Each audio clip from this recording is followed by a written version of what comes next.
let's talk to Mr. Onigbinde, Oluseun Onigbinde, co-founder, chief executive officer of Budget, is live in our studio. Thank you so much. It's good to see you. Thank you, and it's a pleasure being in this, your wonderful, beautiful studio. This Thank is my you. first time here. Thank you so much. Yeah, it's great. At least we're not talking to you via Zoom today. Well, I think we should start with this. You know, I saw your comments, and it really made real sense. Whatever NBS is coming up with should be all-encompassing and should reflect realities and engender public trust. Tell us more about what you expect. No, I was making the point when we had a conversation with the statistician general, and what I made clear to him is that Nigerians want this rebasing exercise not to lead to a predetermined outcome. You know, there is a push by the current administration that they want the $1 trillion economy. And definitely we know that GDP is not a standalone statistic. If you look at GDP, you would benchmark a lot around it. We must also look at what has happened since the last rebasing exercise. Prior to the rebasing exercise, let's not forget that we had changes in the banking sector because of the reduction in the number of banks we had.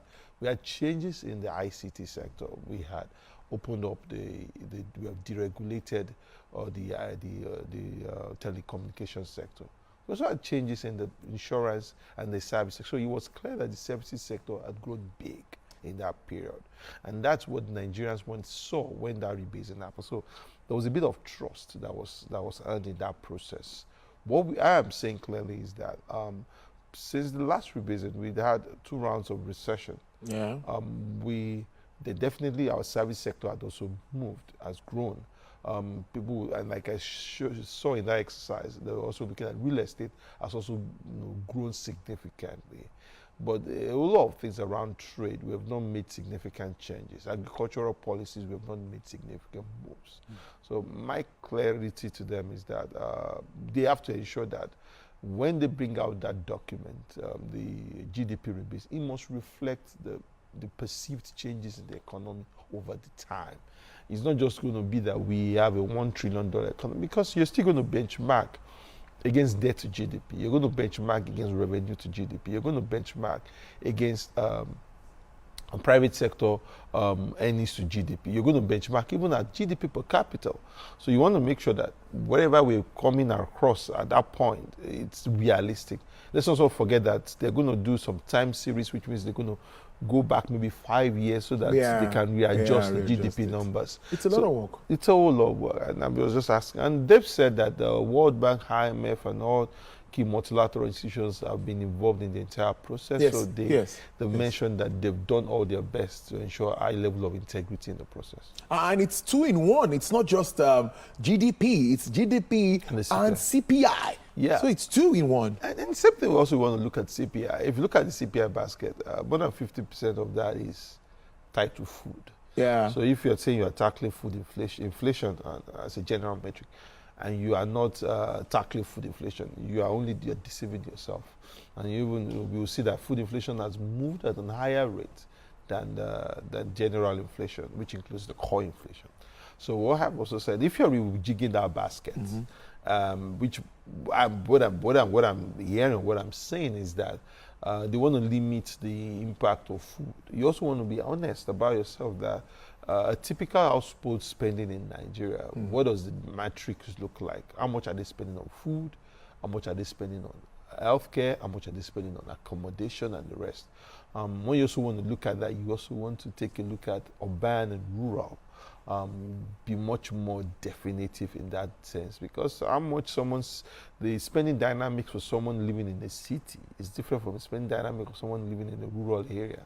So you want to be as objective as possible, because a lot of macroeconomic decisions are going to be made following these figures on the basis of this data. And these figures, you know, like you said, the World Bank, other countries would work with it because whatever they see here is, and you see reports even lately, you see the World Bank coming to say Nigeria is the largest economy in Africa, making it look like they already know that this is going to make us the largest economy. But presently, considering the FX value and all of that, I think we are number 3 or even, I think number 4. I think we have Egypt and some other countries, South Africa, even Nigeria, Morocco, ahead of us. So we're not doing great at all. But if you adjust, but by the time we do this rebasing, definitely the naira value of the economy will be fully reflected. And so by the time you adjust that for the USD, I don't think anything we do right now puts us as the largest economy in Africa. I don't think so. Quality of life in Nigeria is significantly weak. Its standard of living has been poorer than it used to be. So if we go ahead and carry a huge badge and say we're still the largest economy of the continent, I don't think we are anymore. I believe that maybe we are still trailing to South Africa, because if you put our metrics side by side, our revenue to GDP is still very, very weak. And it's going to get weaker if we have a larger GDP than what we used to have.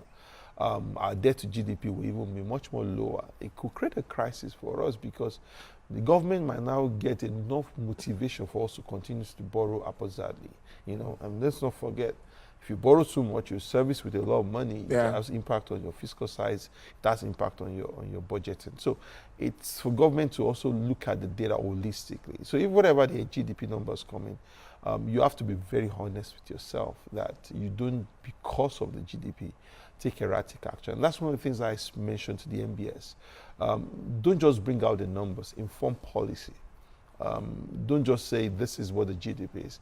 Let them understand the implications and the limitations of your study, so that people just don't take wrong public policies that would have impact over time. So we should expect policies and programs that will lead to national objectives for benefit of Nigeria. What sort of policies are we supposed to be looking at, particularly with the fallout of the reforms of government? What sort of interventions are we looking at in 2025 before we talk about some international developments? One of the policies we should be looking at is agriculture. I mean, if you look at the current GDP we have right now, and 80% of agriculture, which is around 20%, if you put it together, of the GDP is crop production. And I also just feel like, and I think the MBS mentioned that, they don't think that livestock farming has been adequately captured within the GDP. I think it's something they want to correct in this current cycle. So in some sort of way, we would want to see what that looks like. But it also means that if you're not making big shifts in agriculture, if that is a key element of your production, of your economy, if you're not making big shifts in there, you're not changing anything. So if there's anything the government should learn from that, is that it needs to expand agriculture and expand it for internal consumption, expand it for being export oriented. True. The also thing you also want to see there is in services. If there is an opportunity for our real estate to be properly documented and acknowledged, it also means that the government has to look at what is the opportunity to expand that. Maybe through a mortgage or credit finance. We've been speaking about doing a proper mortgage, a state-backed mortgage entity. I mean, since the Okonjo-Iweala days, I mean, since the Goodluck Jonathan days, we've never been able to move at the level where home ownership would be easily accessible for Nigerians. So that might also bring an insight to what the government, and service exports too. We'll not lie, fintech has been the biggest growth driver within the digital space. And so that will also get a whole lot of recognition, the payment ecosystem. So how do you also optimize that effectively to also generate service exports? We can also build, some of these entities also have offices now in Kenya and across the continent. So how do we also optimize for that? So I think if you look into the digital economy and you bring it to real estate, and you also bring in the agriculture, those will be my 3 key elements in how something to look at. Let's look at some international development now. I know my chat with Nevin earlier, you know, we talked about the tariff thing and all of that, but we also see the Doge, that's Elon Musk's takeover of USAID agency by Doge operatives, and many are talking about this. I don't know how that comes to you and how you react to some of these moves happening in the United States. I mean, it's just give us a revelation that government is messy everywhere. And it's challenging everywhere. I mean, it's welcome that government should be more efficient. Yeah. And I think that's what Mr. Elon Musk and his team has been doing. And also that has implications for us in Nigeria and in Africa. You said spends roughly, I mean, their budget is $824 million. I mean, Nigeria is one of the top 15 recipients of. They asked me how I came this far. I told them I had to sweat. Sweaty. Which has happened already. It has happened already. A lot of jobs are on the line. Yeah. A whole lot of value is on the line. And also that has a wider implication for Nigeria's development sector, which budget is also part of. So there's a bit of worry in there. I mean, you say there's been an opportunity for the US for soft power projection. They've used it also. I mean, people say for intelligence operations. But we have a whole lot in Nigeria that's also highly dependent on you said, and the government has to holistically address that, especially the health sector. There's a whole lot of spending by USAID on Nigeria's health sector that has to be paid attention to. True. Especially people who looked at HIV, they looked at primary healthcare systems, tuberculosis, and all those aids. So for me, it's a worry. I think for the Dutch, Nigeria needs its own version of Dutch, and you could see from what's happening in the US, it's led from the top. The US president is insisting that they want to make government efficient.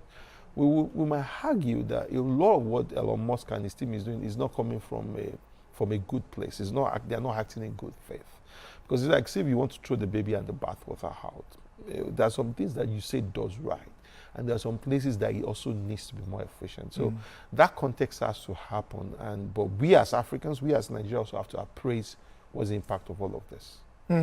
Interesting stuff. But looking ahead, you know, it's always good to project despite these challenges. What do you think will be the fallout of all of these moves by President Trump generally? I mean, Trump has come up with an agenda. He has an agenda. Said that even during the campaign. Yeah, he came up with his manifesto. A lot of things he's doing right now. He put it forward in the campaign. And he's also not running for second time, as of today. Of course. So I think he's running his agenda. The U.S., I think its institutions will be tested as it's been tested right now. What Africa also just have to ask itself is that what do we do? And I think what we have to put forward is trade. Africa needs to figure out how to trade. Look at the tariffs with Canada and Mexico. Yeah. It just means that Canada and Mexico are not talking to U.S. in the terms of aid. They're not asking for USAID support at scale. They're asking, we want to trade with you.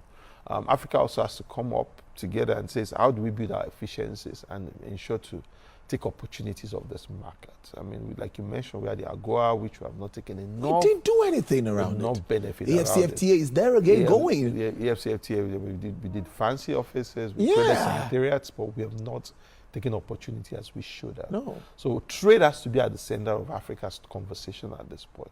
And we have to, it's a very competitive environment. It requires a whole lot of efficiency. It is.